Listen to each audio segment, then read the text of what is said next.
Welcome back to the Road to Waifu. We have a fun, Valentine's Day episode, I Yes, guess. because Valentine's is what I want. My Valentine's is best spent with you, Morgan, and not with anyone else. That's right. And don't you forget it. No, it's not. Get me out of here. I don't want to be here right now. That's fair. I don't want to be here either. But Good. alas, we are here. um, and let's give the people what they didn't Welcome to want. purgatory, bitches. We're You going to want to be. leave, but you cannot. Uh, Okay, we're going to be talking about Josie, the Tiger and the Fish today, which is a 2020 film that Eric and I are only just getting to now. Yeah, 2020. I don't know what happened in 2020, but I wasn't watching any films in the theaters. I just wasn't doing anything.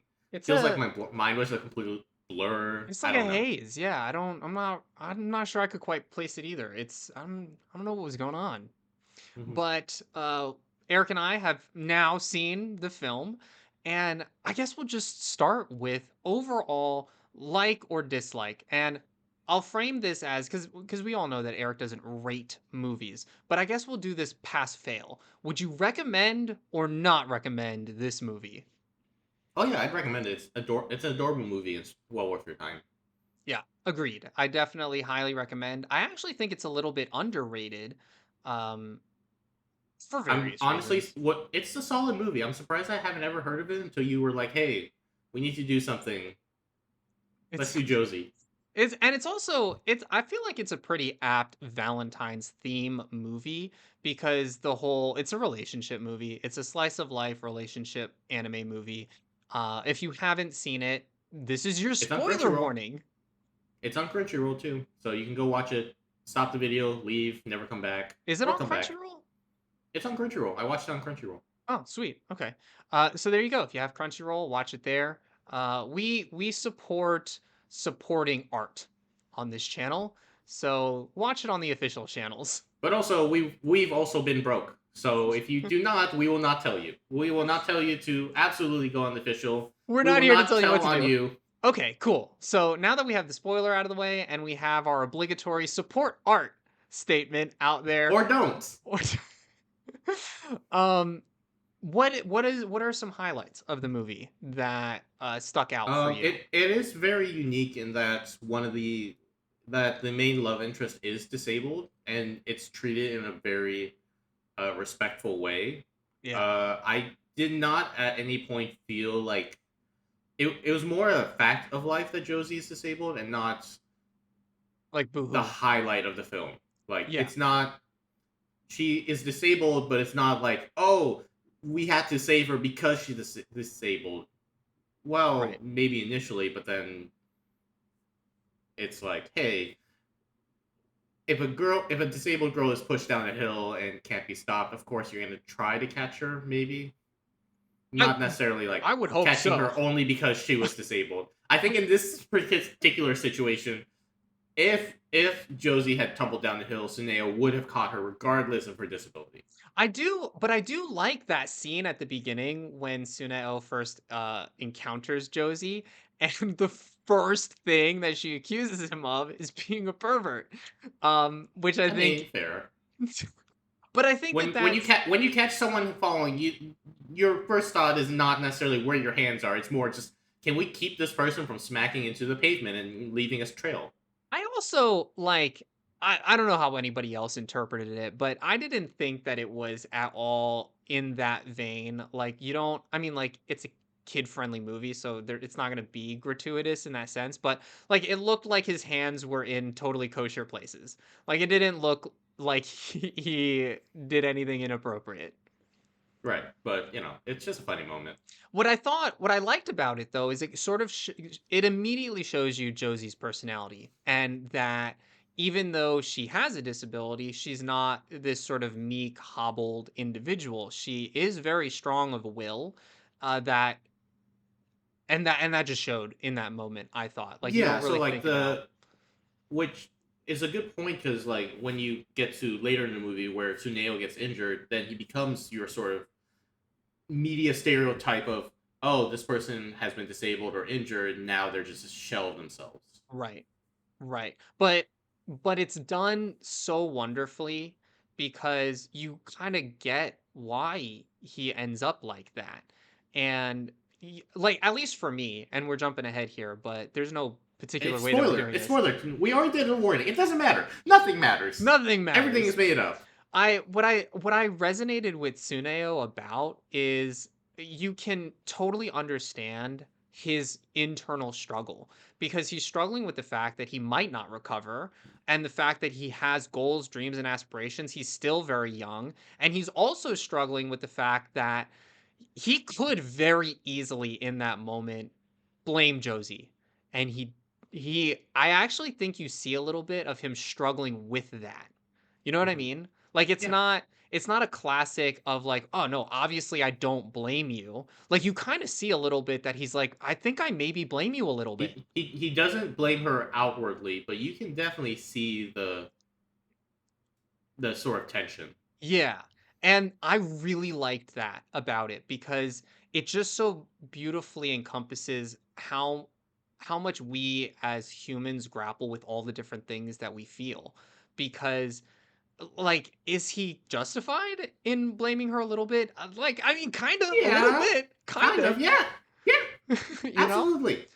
So, but I also appreciated the fact that he had the internal struggle of, but I also care about this person, and I don't necessarily want to just like create a worse situation that ultimately isn't going to be changed if I make this worse. Right. So it's not like he would have done anything other than just make him feel better. Yeah. So he restrains himself from outwardly saying it. I also think But, that but let's both be honest, it is absolutely Josie's fault. But everything worked out for the best, I mean, like, yes and no, because she gets stuck in the street, right? There's a pothole in the street that her wheelchair which is gets so stuck weird in. because I have never. I'm gonna be honest. The streets in Japan are just pristine. I've never been, so I can't speak to that. I am familiar with potholes, though. Yeah, they exist, but Um, I mean, like, this is okay, so this is a little bit getting into the flow of the story, and that to me was very clearly a plot device in order for the story to progress in a way that makes sense. And unfortunately for me, that was very clear. I don't know if that's because I write and because I understand the progression of a story, but I do think that it was handled well enough that it wasn't like a glaring issue. Like, it was forgivable. yeah, I guess Eric doesn't forgive I it. Eric could totally tell.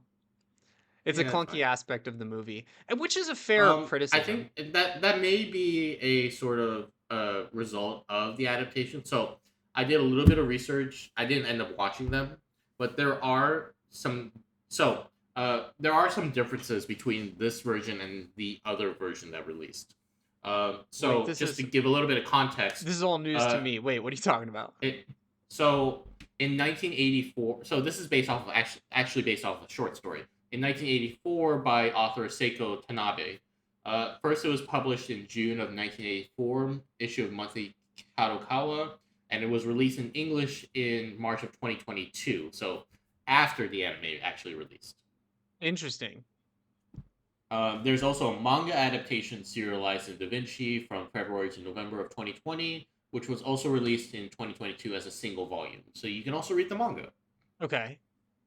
So this Uh, is a what is this adapted from? The original short story, the manga, the I think animated? it is based off of the short story, but re so I there are two other versions of this. There Okay. is a 2003 live action film that was originally based off the short story. Okay. I'll talk about that in a second. And a 2020 South Korean drama film named Josee. A I South don't know Korean much. drama film. Yes, I don't know much about that particular film because Wikipedia just didn't have any info, and I didn't have enough time to like look into it. Uh-huh. But the live action from 2003 has some significant differences in the story, so this might be a case of I don't actually I didn't end up reading the short story, so I am kind of curious, like if the plot holes are a result of making of them trying to adapt the short story into like a better animated version, because the 2003 there's a bunch of differences, but I'm just gonna try to summarize like in 3 bullet points. Uh, Hanai and Suneo are actually studying social care Oh, in that film. okay. So a lot of the early plot is Suneo trying to convince Josie and her grandmother to sign up for social Help. help. Gotcha. Josie isn't taken to see the ocean until after a year that they've been living together because he moves in with her, and then a year later is Oh, when they he's a live-in caregiver. no they start dating and then he moves in at some point. Oh, interesting. And the biggest difference is that they end up breaking up by the end of the movie, and it's a very Oh, that's bittersweet sad. ending. So I'm not sure if that's how the short story worked. I probably should have read it, but I didn't. How long is the Because short reading, story, do you know? I don't know, Oh, okay. That's but interesting. I didn't know that this was. I know that it was based off of another like. because it came earlier, I'm more inclined to believe that the short story is probably closer to the first live action in terms of the details. Maybe my question But is the screenplay adaptation, the one from this animated version, the animated movie version from 2020, is that written by the same author? Is the screenplay adaptation written by the short story author? screenplay by Sayaka Kuwamura, so no, No, they're not the same people. Interesting. correct. So clearly some creative liberties were taken, and I'm not familiar with the earlier versions, but I'm appreciative of how this story unfolds, and I'm a sucker for a positive ending. So I definitely would have probably been hit a little. I mean, like I would have been hit harder if they broke up at the end and it wouldn't have been as fulfilling, but it would have been satisfying, I feel. Such is life. But other clunky aspects of the movie that I felt were kind of story devices as opposed to like a flowing story progression was the dynamic between Josie and May. I thought that that was I don't know if you had any thoughts about that, but I thought that that was sort of shoehorned in to give Josie a reason to stop self-pitying, if I can put it that way, because after Suneo gets injured, she sort of retreats to her own house and blames herself for what happened.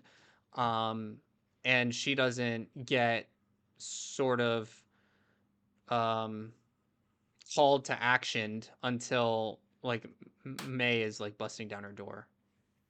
I mean, can you blame the girl for blaming herself because she knows it's her fault? I don't know. That's not. I don't blame her. What I'm saying is, I thought that it was a little. That part of it was kind of clunky. Like I thought it was weird what May did. I I get it mean, because if you love somebody, but I don't know. I thought it was weird. I didn't think it was that bad, to be honest with you. Okay, just me then. Hmm.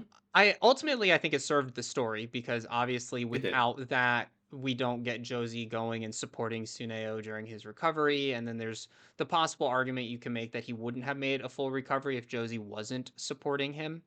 Hmm. So, because men are like that, you know, men do their best work when they're supported by the people that they love. So, support the men in your life is the message of this episode. How about support the people in your life? Sure, People.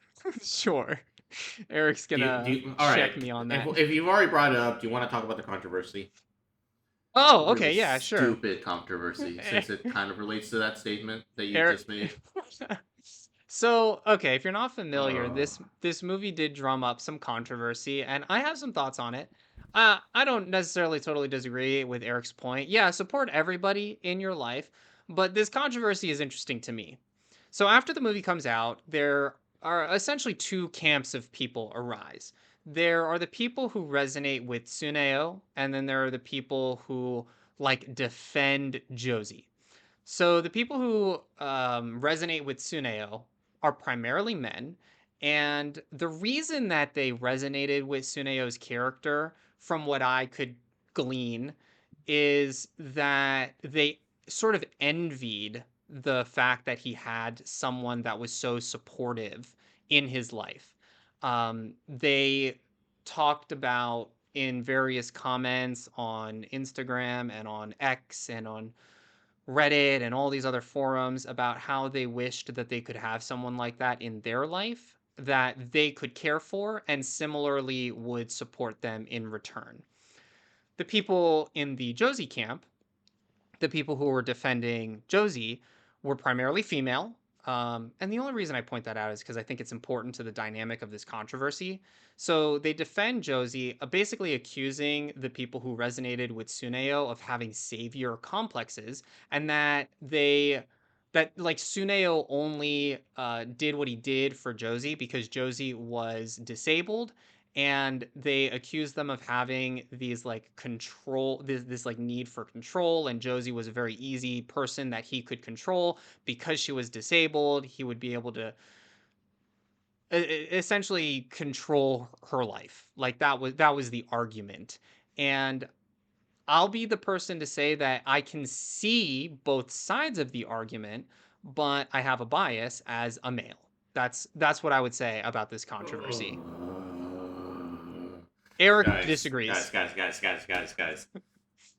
For all you lonely people out there, you don't need anyone else. You self love has to come from within. But also, if we talk about the sort of Suneo Josie dynamic, it kind of ignores the first half of the movie where Suneo hates Yeah, Josie. I know, right? She's a very strong-willed She's a individual. pain in the ass of in the beginning when they don't have anything to relate on, and she's just locked up in her room. Yeah. It's only until he realizes, oh, she likes fish too. Yeah, Like having that interest was the only reason he started actually liking her as a person, because right. then they started going out together, they started interacting, and that's just a sort of inevitable. This sort of like uh, this sort of need for attention and like it kind of reminds me of or like support from others necessarily. Like obviously, you're gonna have somebody in your life to support you, and if you don't, I'm sure you'll be able to find someone, but focus on yourself for now. It feels very much that argument always feels so much like this. Have you seen the alpha male bullshit camps that people have been harking up? What? No. What? What are these? So you pay $10,000 to have some dude scream Ten at you. thousand dollars? Yes, ten to $20,000 to have some to for some sort of retreat where some dude screams at you and you learn how to be a better man. You know what that makes me think of? That makes me think of like the feminist group therapy scream retreats. Have you heard of those? They're No, I haven't. they're very But honestly, similar. It's I will be honest though.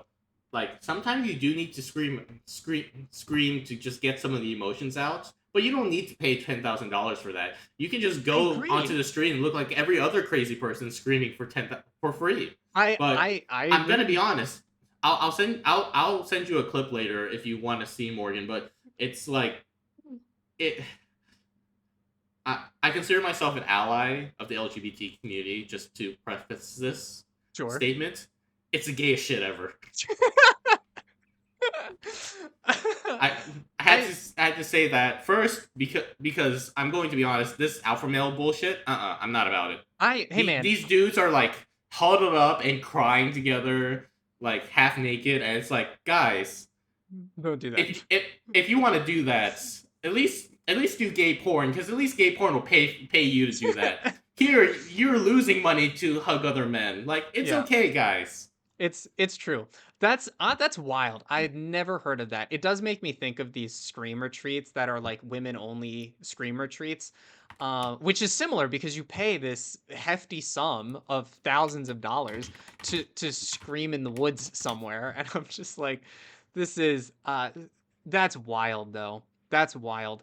I do think though that the controversy does bring up an interesting dynamic in the modern landscape of things because you know why I think this movie sort of gets overshadowed, because it is sort of about dating life a little bit. Like, obviously, Suneo is not out on the dating scene trying to find a girlfriend, but it does sort of bring up dynamics between men and women. And I think that's why the Well, controversy at the begin, starts. I don't necessarily think it's just a man and woman dynamic. What's the interesting part about Josie is that it's a disability versus non-disability Right. dynamic as well, which Exactly. couples in with it, which makes it a very unique movie as a result. Because at no point, like I said, does the disability like take It's not center center stage. front. Yeah. It's not center stage. It's more a fact of life than anything.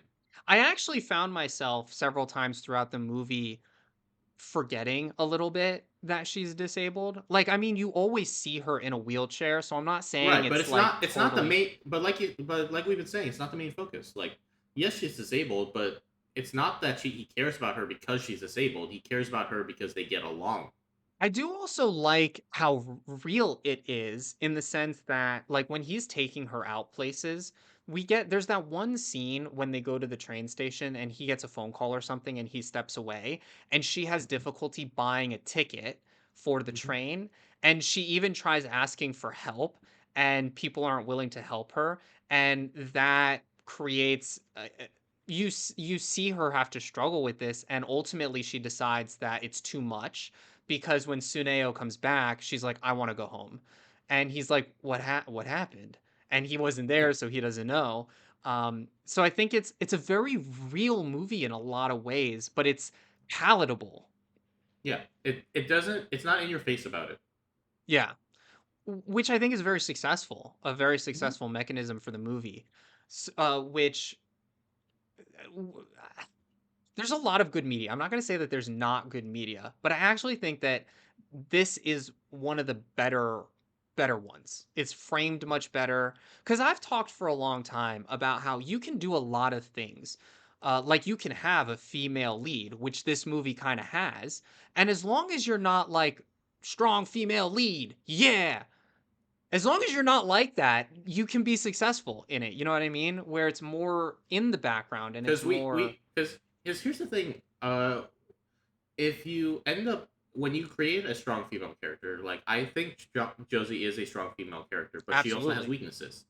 When Absolutely. you don't have those weaknesses, they just become a Mary Sue, and it's like the sort of stuff like when you talk about media and like one of the reasons people hate general pre-designed like strong female characters is because you end up with a lot of Mary Sues where they don't end up having weaknesses. Yeah. Josie's weaknesses are built in as a result, so it doesn't feel as even though she's a strong female character, it doesn't. She feels more real because she's not like supernatural. Like, for example, I suspect that if John Wick was a female character, people would be screaming about how woke John Wick is, for example. That's fair. That's fair because you can actually you could probably compare that to I guess the Black Widow movie because Black Widow is essentially a female John Wick because she's overpowered. She like just I think that does mows also down have to do with people. superhero movies, though, where you That's do fair. want your heroes to be a little bit better than a regular person. That's fair. I mean, okay, let's take it in a different direction. Kill Bill. Kill Bill is Yeah, kind of true. basically a female, but kill. Well, I guess that's not a good example because people like Kill Bill, but Yeah. um, So like, it's a result of current writings that are more like palatable to a general movie audience. That you end up with a lot more. When you have a strong female character, they end up a little too overtuned. they don't have character flaws, which is what Yeah. make these characters relate. Like But John Wick. John, at the same time, male characters when they don't have character flaws ends up getting overlooked. And I also think that's like if you're gonna start screaming about how all these female characters are just a bunch of Mary Sues, then you end up kind of ignoring the fact that well, a lot of these male characters are pretty one dimensional as well. well, I mean, like, I think that you can absolutely make that argument. I agree with you. If your character doesn't have character flaws, then you have written a bad character. The thing, though, is I think that a lot of times with male characters, the default setting is, well, they're aggressive. And Right. that's a character flaw. That's like legitimately a character flaw. I would personally be on the side of the fence of like, well, you can't always default to just their aggressiveness is their character flaw. Right. Like, I think it is a legitimate character flaw, but if that's And their only flaw, going back to John Wick, he cries about his in the first movie. He's like sad about his wife passing and everything. So you see this like more quieter side to him before he just starts murdering these mobsters. right. So like, but I a part of me does feel like if that character was female, then people would overlook that part before and just be like, oh, this character is perfect, blah blah blah blah blah.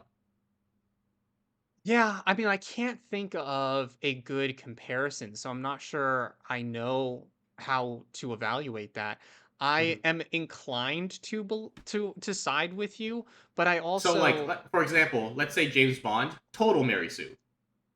oh yeah, I agree. James But Bond has but no no one well, bitches no one bitches about actually, John James Bond. that's not entirely true because I think that you can make an argument that being a womanizer is a serious fatal flaw. Oh, absolutely. But do you think anyone's gonna talk about that? No, I mean, we talk because about it. Wait, we talk about it all the time that James oh yeah, Bond that's is a true. womanizer. No, no, no. But like as a like weakness, for example, I like think when that when people. some people look at it as a weakness. I think Well, other sure, but like when people talk about James Bond, are they gonna put womanizer on his weakness list? I guess like at a glance probably not, but if you were like actually digging into his Mhm. character or like I would. I would too, but that's not what I'm trying to say here. Like it ends up so like especially like oof, if you look back at the Sean Connery like era, then it's like oof. Well, I also think that I think that this gets a little bit into the difference between male and female characters, and we just live in an era that refuses to make that distinction because men and women are different. I'm going to say it. Men and women are different. They have different skill sets, and men and women complement each other. And the only way you complement each other is by having different skill sets. Men are not women and women are not men. And if you ignore that fact and you try to write a female character like a male character, that's one of the reasons those characters don't work, is because you're not writing a female character, you've written a male character and told a woman to play it. Like it's just, it doesn't work. I think it comes down to the sort of like default writings, especially if you talk if since we're sort of on this like Hollywood train. If if the way that character is written, like they have to check certain boxes, and Yeah, then and instead of like having a character that's fully fleshed out, theoretic like in like conceptually, you end up like just trying to hit these boxes. Like when you have a character you need like let's say you have a female character that you also want to be the muscle. Well, the muscle character has to be hot-headed. They have right. to kind of be on the quieter side until like there's action. They got to get really angry at a certain point. Sure, Those are sure. the sort of checkbox that we're talking about when we talk about sort of like almost Hollywood tropes of like how a character works. We have gone to, I think, a weird place with it because on the one hand, there's very legitimate story development that authors do, that writers do when they're Because building I an don't because ensemble of the more characters. we talk about this, I don't think those particular traits of like let's say I disagree with you in that um, I think you can very easily have a female character with male characteristics or a male character with more feminine characteristics. It's just that whenever we have a tough woman character, she always has to lean into those characteristics is what keeps it boring almost. Where it's like, okay, you I have a tough female character, this is the archetypes that they're gonna be. Like, Yeah, oh, you have Michelle you have I want to make sure I have her name right. Michelle Gomez I don't know who you're talking from about, so let me double check. you could. Oh, sorry. I mixed up Hispanic last names. Michelle Rodriguez. I don't know. Uh, That name doesn't sound familiar. Letty in Fast and the Furious. She was in Oh, the D&D movie. okay. She's your sort of tough female character, but she always gets whenever she gets casted, she's always in the same character role where she's the same tough female character in a different setting. So I actually agree with you that you can have a male character that's more feminine or a female character that's more masculine. The issue for me, because I think you're right, I think you hit it on the head, where if you have a female character that's displaying masculine traits and they lean too heavy into the masculine traits, that is the problem, because you're forgetting fundamentally that it is not a male character. Right. And there's this thing in modern I Hollywood where if you're gonna have a female character, they must be masculine. And I'm like, I don't have a problem with a tomboyish female character that's a strong. That's why people like Kill Bill. But if you totally ignore the fact that it is a female character, you lose like the foundation of the character. right. Like I want my female character to not only lift better than I do. They also got to look good. They also got to look good as hell in a dress. You know, just give me the best of everything. Stop making me have to choose between things. Right. Anyway, going back to the original conversation, I think this controversy is stupid. I think it's a waste of everyone's time. Think it's I kind of think fair, actually. I think it's kind of fair because I think that on the one hand, I do think that we'll call it the feminist camp. I think that to some degree they do have a little bit of a point where you could accuse Suneo of having some kind of savior complex. But on the other hand, like men do things for the people in their lives. That's how men are wired. Men are providers and protectors. It's a biological truth. I will be that person who says that. And I think that it's very easy to resonate with Suneo wanting to protect the people in his life. I think that that's perfectly.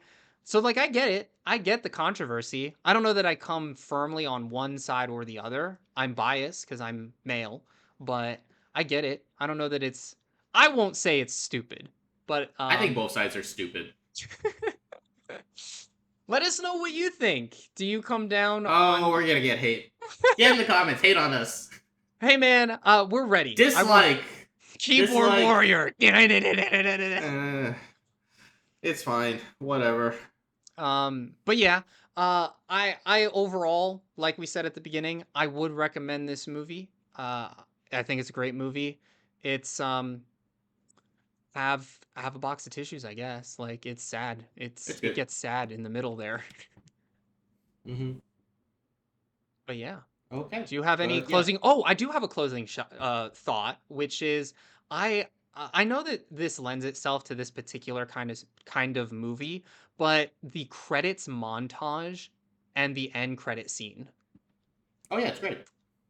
I It's is I would have been okay with it ending the way it did, but I'm glad that the end credits were there. me too. Me too. And I that montage I think really wrapped things up in a nice way. And I actually was surprised by the end credit scene. Like I thought that it was just going to be the end credit montage and you were going to be left with this feel good kind of like and they lived happily ever after, but then you get that end credit scene and it just it tied it up so nicely. Yeah, it's great. All I'm right. glad it's there. I didn't need it, but I'm glad it's there. Yeah, agreed. Didn't need it, but glad it's there. 100%. But other than that, I don't have any other thoughts. Nope. All right. Well, we'll catch you Yeah, I got next a little time. carried away with that crap. My bad. No, that's what we're here for. So, anyway, Uh, remember to like, comment, and subscribe, and follow us here at Road to Waifu. Remember, we have Ghibli Fest going on if that's something that you're interested in. But we will see you in the next video. bye.